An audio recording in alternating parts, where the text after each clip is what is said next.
समय रामलला का भव्य मंदिर का निर्माण हो पाया होता है। आप मुझे बताओ, मोदी जी प्रधानमंत्री हैं तो देखो उत्तर प्रदेश का गौरव भी किस रूप में बढ़ता। अभी चौधरी साहब को भारत रत्न के सम्मान से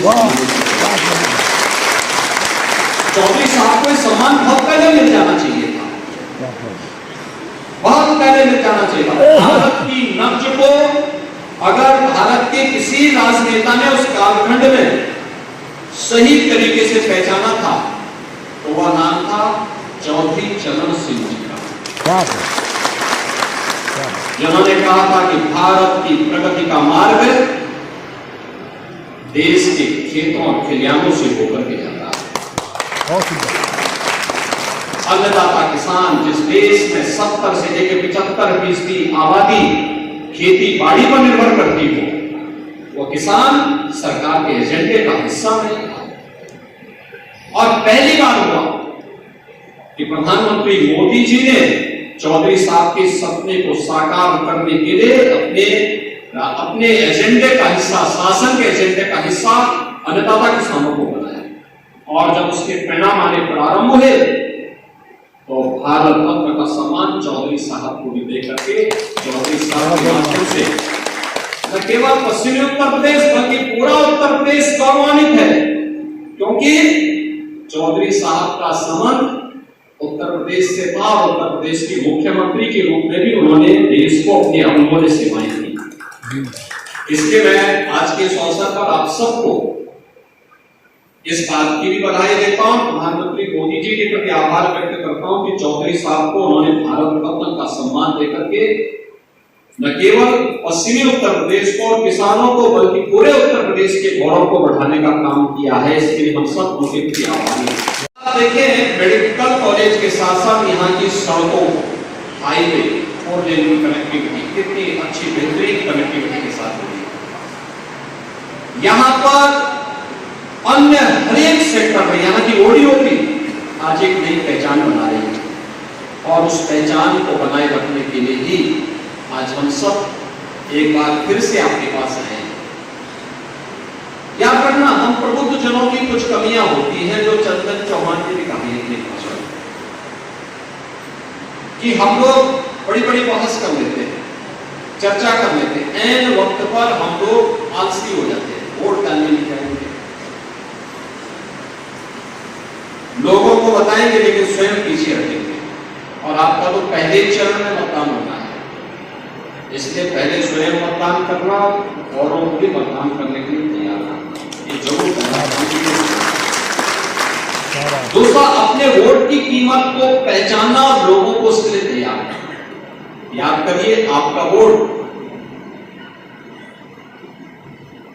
अन्य लोगों के साथ में जाता था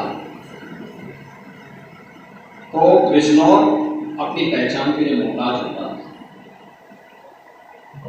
आपका वोट सही दिशा में गया तो विरासत की और विकास का भी एक बेहतरीन उदाहरण महात्मा बुद्ध मेडिकल कॉलेज के रूप में यानी हर एक स्तर पर कैसे परिवर्तन देखने को मिला है, ये आज हम सब यहां पर देख सकते हैं। यानी एक वोट की कीमत क्या होती है? गलत हाथों में वो वोट जाता है तो अराजकता फैलती है, और सही दिशा में जाता है, सही पार्टी को जाता है तो वह देश को एक नई ऊंचाई की ओर लेकर के आपकी आस्था का सम्मान कर देता है। आप मुझे बताइए, तीसरी बड़ी अर्थव्यवस्था के रूप में स्थापित होने का मतलब हर नागरिक के जीवन में व्यापक परिवर्तन, उसकी प्रति व्यक्ति आय में वृद्धि होगी, सुविधाओं में बढ़ोतरी होगी, गरीब कल्याणकारी योजनाएं और तीव्र गति से आगे बढ़ेंगी, व्यापारी का व्यापार खुलेगा, नौजवान के लिए आजीविका के नए अवसर आएंगे, सुरक्षा का और भी बेहतर वातावरण देश के अंदर पैदा होगा। इस विश्वास के साथ आज मैं यहां पर श्री चंदन चौहान जी को और ओम कुमार जी को उनके पूरे अभियान के लिए अपनी शुभकामना देता हूं। आपका आशीर्वाद उनको जोरदार करते हुए और विश्वास व्यक्त करता हूं कि जो टीम भारतीय जनता पार्टी और लोकदल ने बनाई है, जयंत जी के साथ भी हमारे पदाधिकारियों की बैठक हुई है, एक संयुक्त टीम बना करके ये मान करके चलना होगा कि बिजनौर लोकसभा सीट में हर एक भाजपा के कार्यकर्ता को, लोकदल के कार्यकर्ता को चंदन चौहान बनना पड़ेगा और महीना में भाजपा और लोकदल के हर कार्यकर्ता को ओम कुमार बनना पड़ेगा। और इसके लिए आह्वान करने के आए हैं, चुनावी सभाएं संयुक्त रूप से होंगी, संयुक्त कार्यक्रम होंगे और संयुक्त अभियान चल करके हमें विजयश्री का वर्ण करना है। मोदी जी को तीसरे कार्यकाल के लिए 80 की 80 सीटें प्रदान करनी है। इस विश्वास के साथ मैं आज के अवसर पर अपने दोनों प्रत्याशियों के प्रति अपनी शुभकामना देता हूं। आप सबका हृदय से अभिनंदन करते हुए अपनी वाणी को विराम देता हूं। आप सब मेरे साथ बोलेंगे, भारत माता की जय। मैं जो कह रहा था कि एक वोट प्रदेश को और देश को अराजकता की ओर भी ले जाता है जब गलत हाथों में जाता है, लेकिन जब सही पार्टी को जाता है तो वही वोट देश की तकदीर और तस्वीर को बदल करके रख देता है। क्या हालत थी 2014 के पहले देश की, कहां जा रहा था देश? अविश्वास था, देश की सीमाएं सुरक्षित थी, दुनिया के अंदर भारत की छवि बहुत खराब थी, भारत के पासपोर्ट की कोई कीमत नहीं रह गई थी, विकास के कार्य ठप से पड़ गए थे। कॉमनवेल्थ गेम्स दिल्ली में हुआ था और गेम्स संपन्न हो गए, तब तक कार्य पूरे नहीं हो पाए थे, व्यापक भ्रष्टाचार फैला था और उस समय किस किस प्रकार की जांचें बैठी थी कौन नहीं जानता इन बातों को, लेकिन गलत हाथों में जनता ने नेतृत्व दिया था और उस समय दुर्गति हो गई। 2014 का भारत वैश्विक मंच पर भारत का सम्मान बढ़ा है, देश की सीमाएं सुरक्षित हुई है। क्या आज भी क्या कोई भारत की सीमा में घुसपैठ करने का दुस्साहस कर पाएगा? क्या नहीं कर सकता। कश्मीर में धारा 370 समाप्त हो गई। हम बचपन से नारा लगाते थे, भाजपा के लोग और जनसंघ के लोग नारा लगाते थे, एक देश में दो प्रधान, दो विधान, दो निशान नहीं चलेंगे। हम नारा देते थे, जहां बलिदान हुए मुखर्जी और कश्मीर हमारा। डॉक्टर श्यामा प्रसाद मुखर्जी ने कश्मीर के लिए अपने आप को बलिदान किया और पहली बार 1952 के बाद पहली बार कश्मीर में, क्योंकि कश्मीर में धारा 370 देश के अंदर उग्रवाद और आतंकवाद का कारण भी थी और हमारे सुरक्षा बलों के जवानों पर पत्थरबाजी के माध्यम से उन्हें चोटिल करने का काम भी करती थी। झटके में मोदी जी के नेतृत्व में केंद्र की सरकार ने धारा 370 को समाप्त किया, पत्थरबाजी भी समाप्त हो गई, आतंकवाद भी हमेशा के लिए समाप्त हो गया। कश्मीर से धारा 370 हटने का मतलब एक देश में एक विधान होगा, एक प्रधान होगा, एक निशान होगा। एक प्रधान एक निशान का भाव जिस प्रभावी ढंग से देश के अंदर लागू हुआ है, आज यहाँ सबके सामने है। आराम से बैठो, कोई बात नहीं।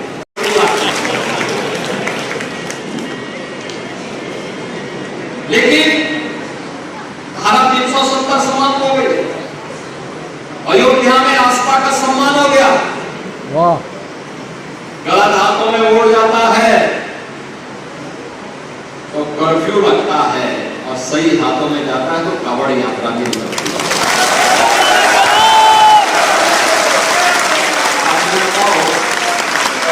अन्नदाता किसानों का सम्मान, ऋण माफी से लेकर के कृषि सिंचाई योजना से लेकर के और प्रधानमंत्री किसान सम्मान निधि पर गन्ना मूल्य का भुगतान हो या फिर धान और गेहूं का क्रय पहले बिचौलिए लेते थे, किसान देखता रह जाता था। आज एमएसपी से ज्यादा दाम अन्नदाता किसान को मार्केट में प्राप्त हो रहा है और हम भी इस बात को कहते हैं, जहां किसान को लाभ हो, किसान को अपनी फसल बचनी चाहिए। यानी सही दिशा में सरकार चलती है। एक वोट देश के विकास को उद्यमी कर सकती है, आतंकवाद और अलगाववाद को बढ़ाती भी है, और वोट सही हाथों में जाता है, देश की तस्वीर और तकदीर को भी बदल कर रख देता है। और इसी के लिए आपको आपने कांग्रेस दोनों सभी लोगों को देखा है, समाजवादी पार्टी को भी, बहुजन समाजवादी पार्टी को भी प्रदेश के अंदर शासन करते हुए देखा है, और कांग्रेस ने जो लंबे समय तक देश के अंदर शासन किया, आपने इन सबके कार्यकाल को देखा है। इसलिए कोई ये नहीं कह सकता कि साहब हमें मौका दीजिए। आज तो आपके पास एक अवसर है कहने के लिए कि भाई सबको अवसर मिला और सबसे अच्छा कार्यकाल मोदी जी का। मोदी की गारंटी आज देश के अंदर छा रही है। मोदी की गारंटी का मतलब 12 करोड़ अन्नदाता किसान को, 12 करोड़ अन्नदाता किसान को प्रधानमंत्री किसान सम्मान निधि का लाभ, 4 करोड़ गरीबों को सिर ढकने के लिए प्रधानमंत्री आवास योजना की सौगात, 80 करोड़ गरीबों को देश के अंदर और अकेले उत्तर प्रदेश में 15 करोड़ गरीबों को फ्री में राशन की सुविधा का लाभ, 12 करोड़ गरीबों को देश के अंदर आयुष्मान भारत में 5 लाख रुपए की स्वास्थ्य बीमा का कवर, 10 करोड़ गरीबों को प्रधानमंत्री उज्ज्वला योजना में फ्री में रसोई गैस का सिलेंडर, 12 करोड़ गरीब परिवारों को एक शौचालय की सौगात, पीएम विश्वकर्मा योजना के अंतर्गत लाखों हस्तशिल्पियों को प्रशिक्षण के साथ साथ उन्हें टूल किट उपलब्ध करा करके सरकार की सहायता के साथ जोड़ना। जनता पार्टी के संयुक्त प्रत्याशी के रूप में आपके बीच में उपस्थित हैं श्री चंदन चौहान जी।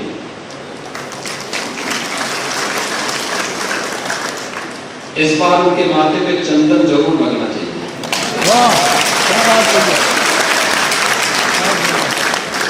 देखिए, इसी को संयोग कहते हैं। उनके पिताजी भी भारतीय जनता पार्टी और राष्ट्रीय लोकदल के ही गठबंधन से चुनाव जीत कर,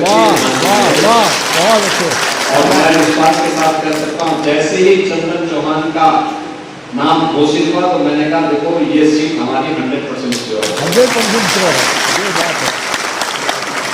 और ऐसे ही लोकदल के सहयोग से भारतीय जनता पार्टी नगीना लोकसभा सीट जीतेगी। वहां से नेटवर्क से हमारे विधायक हैं सोम प्रधान, लोकप्रिय विधायक हैं, जनता के बीच में रहते हैं, लगातार जनहित से जुड़े हुए मुद्दों पर काम करते हैं। आज पार्टी ने उन्हें नगीना लोकसभा सीट से अपना प्रत्याशी बनाया है।